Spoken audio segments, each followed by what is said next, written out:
कलयुग खत्म होने का प्रमाण। वायु पुराण, ब्रह्म वैवर्त पुराण, मनुस्मृति, गर्ग संहिता, निर्णय सिंधु, सूर्य सिद्धांत, कलाज्ञानम और भविष्य मालिका जैसे प्राचीन ग्रंथों से कलयुग 5000 वर्ष की सटीक आयु के बारे में प्रमाण मिलते हैं। अभी कलयुग के 5124 वर्ष चल रहे हैं,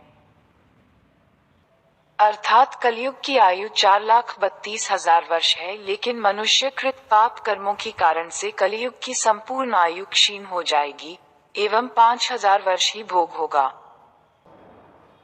अर्थात 5000 वर्ष में कलयुग समाप्त होने पर भगवान विष्णु 64 कलाओं से युक्त होकर धरती पर मानव रूप धारण करके कल्कि अवतार में आएंगे और विश्व में राज करेंगे।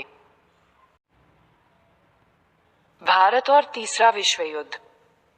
भारत में भयानक युद्ध होगा। 13 मुस्लिम देश और चीन एक साथ मिलकर भारत में भयंकर आक्रमण करेंगे।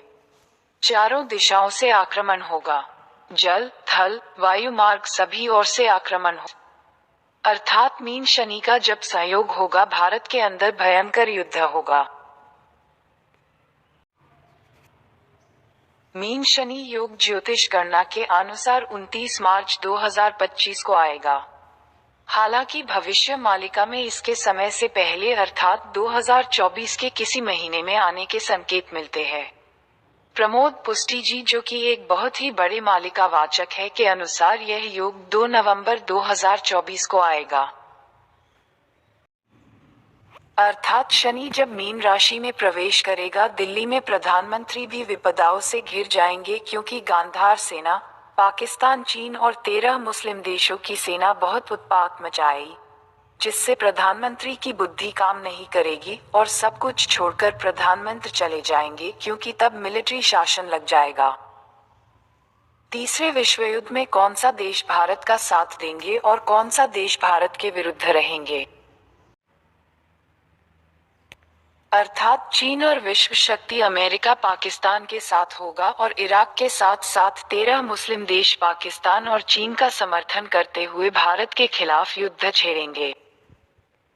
रूस, भारत, जर्मनी और जापान सहयोगी बनेंगे। मलिका के एक अन्य हिस्से में ये भी लिखा है कि फ्रांस भी भारत के साथ रहेगा। भारत में तीसरे विश्व युद्ध से भयंकर तबाही होगा, बड़े बड़े शहर खंडहर बन जाएंगे। आगे होने वाली तबाही का कुछ संकेत नीचे दे रहे हैं, जिससे आप अंदाजा लगा सकते हैं कि कितना भयंकर विनाश होने जा रहा है।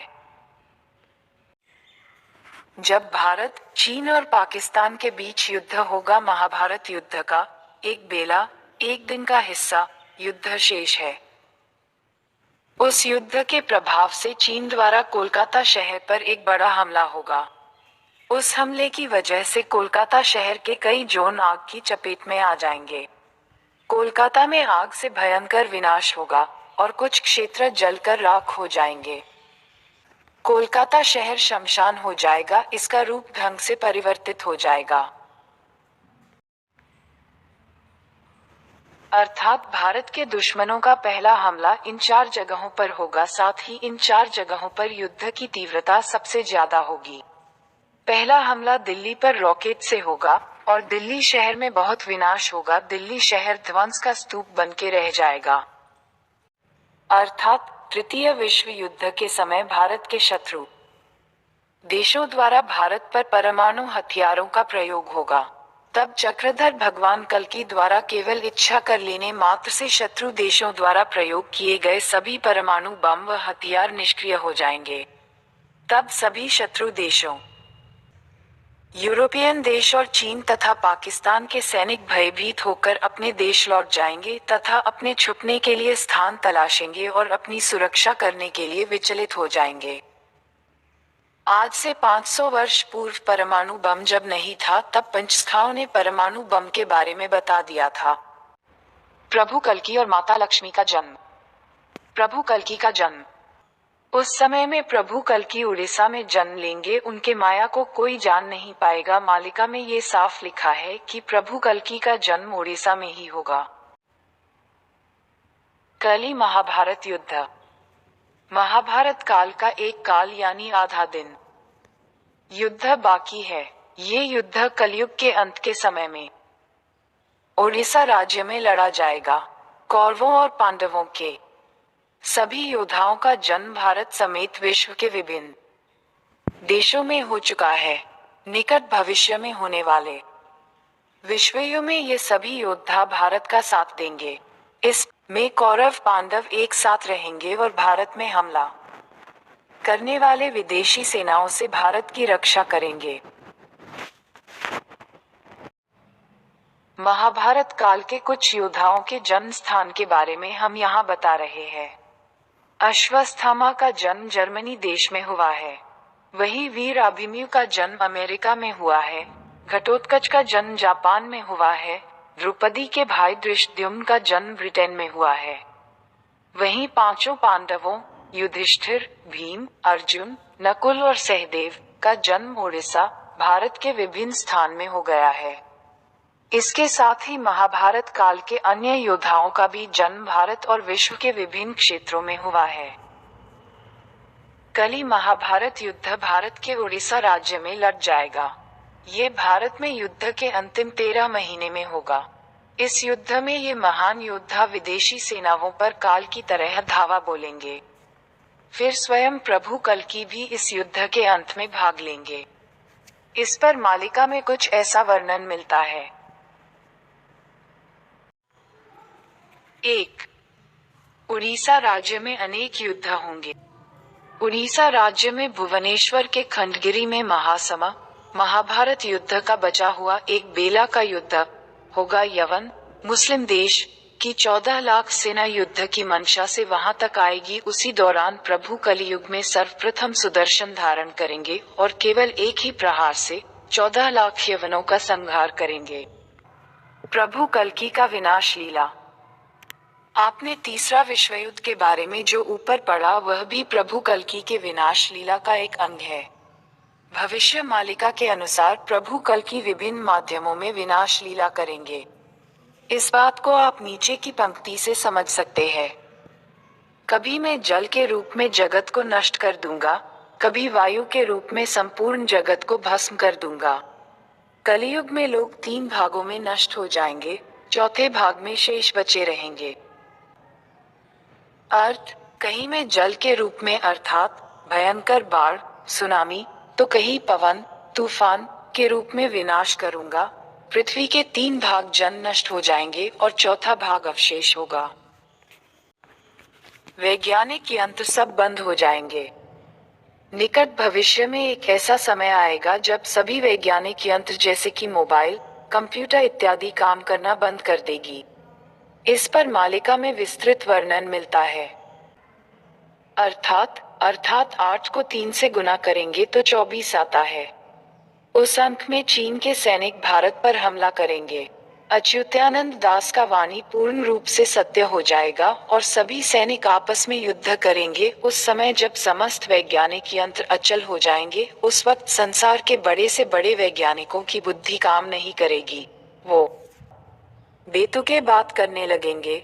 वो बातें तो बहुत करेंगे पर कर कुछ नहीं पाएंगे। जिन देशों को खुद पर तकनीकी उन्नति के कारण गर्व या अहंकार है, वो अमेरिका हो या इंग्लैंड या फिर चीन या कोई भी बड़े देश, उन सभी का अहंकार चकनाचूर हो जाएगा। वो समझ नहीं पाएंगे क्या करें। उन्हें किसी भी प्रकार से सुरक्षा नहीं मिल पाएगी।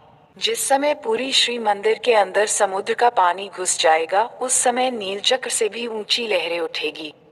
इस समय सारे भक्त एक जगह पर एकत्र होंगे। उसी समय सभी वैज्ञानिक यंत्र अचल बंद हो जाएंगे। अर्थात 24 अंक से कंप्यूटर और इलेक्ट्रॉनिक उपकरण सब बंद पड़ जाएंगे। मोबाइल कुछ काम नहीं आएगा। 600 साल पूर्व पंचसखाओं ने कंप्यूटर और मोबाइल, स्कूल और कॉलेज के बारे में भी बता दिया था। वाहन, कारखाने सब टूट पड़ेंगे, यानी काम नहीं कर पाएंगे। स्कूल, कॉलेज, बैंक सब बंद हो जाएंगे। सूर्य पश्चिम से उदय होगा। आने वाले समय में पृथ्वी की धुरी बदल जाएगी। जो आज पूरब है वह पश्चिम हो जाएगा। सूर्य देव भी पश्चिम से उदय होंगे। ऐसा संभवतः लंजा नक्षत्र के टकराने के कारण या होने वाले महाभूकंप के कारण हो सकता है। रात्रि में सूर्य पश्चिम दिशा से उदय होगा। सूर्य रात में उदय होगा पश्चिम दिशा से। युग के शेष समय में गरुड़ तुम निश्चित ही यह प्रमाण देखोगे। भविष्य मालिका के अनुसार कलयुग के शेष समय में सूर्य रात को उदय होगा, वह भी पश्चिम दिशा से। बचाव के उपाय। 1. मांस मदिरा जैसी तामसिक चीजों का सेवन करना तुरंत छोड़ दें। भविष्य मालिका में भी मांस भक्षण करने वालों के लिए बहुत बुरा लिखा है। अगर आप खूब पूजा पाठ करते हैं, नाम जाप करते हैं और मांस भी खाते हैं तो आपको सतर्क हो जाना चाहिए, इसलिए सुधर जाए। आप खुद पढ़िए क्या लिखा है मांस खाने वालों के बारे में। अष्टचंडी प्रमाण है एक वचन का। कौन से वचन का आगे संत अच्युतानंद उल्लेख करते हैं। ये अष्टचंडियां बहुत दिनों से उपवास में हैं और इस आशा से द्वापर युग से प्रतीक्षा कर रही हैं कि कलयुग में इन्हें शुद्ध मानव मांस खाने को मिलेगा। अर्थात शुद्ध नर मांस अष्टचंडियों को देने के लिए नारायण श्री कृष्ण ने द्वापर युग से इन चंडियों को धरती पर संहार करने के लिए स्थापित करके रखा है। जो वैष्णव भक्त धर्म में रहकर नीति धारा का अवलंबन करेंगे, इसके साथ ही मांस का भक्षण भी करेंगे, वो सभी भक्त कलयुग के अंत में तुम्हारे लिए शुद्ध और पवित्र मांस होंगे। वो सतयुग को भी नहीं जाएंगे। उन्हीं लोगों का तुम संहार करोगी और इस तरह द्वापर युग की तुम्हारी इच्छा पूर्ण होगी।